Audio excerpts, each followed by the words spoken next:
Okay, I'm out of the frame, but what I want to show is how I actually thread the tops of the balusters to accept the top cap.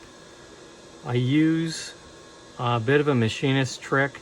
I don't like single pointing from my side because you're going to run into this section of the baluster with your cutting tool. So what I do is I run the machine in reverse with the gear in forward.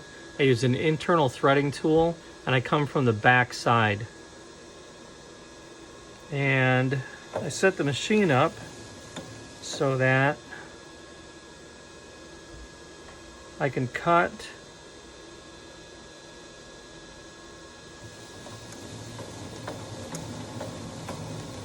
takes 2 seconds to do this.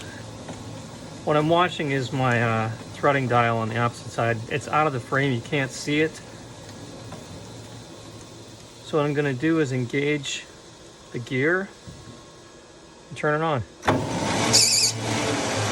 you can see that I've started to run the threads.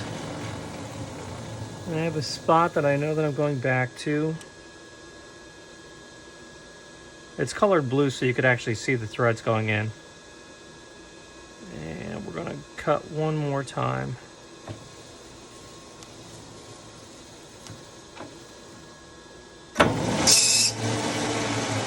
I have a dummy cap here. Sorry.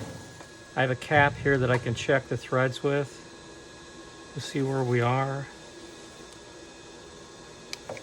If it's too big, we can go back and cut again. It's a little bit snug. Go back in again.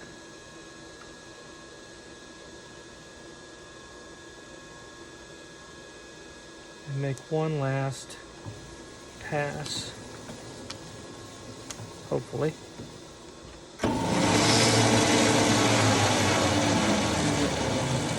And that should be enough to get me in the ballpark.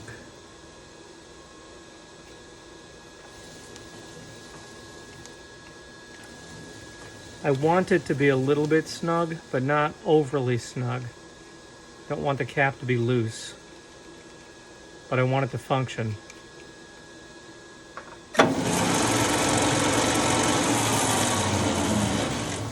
When you're doing threading on a manual machine, sometimes this kind of threading is easier to do from the back side of the part.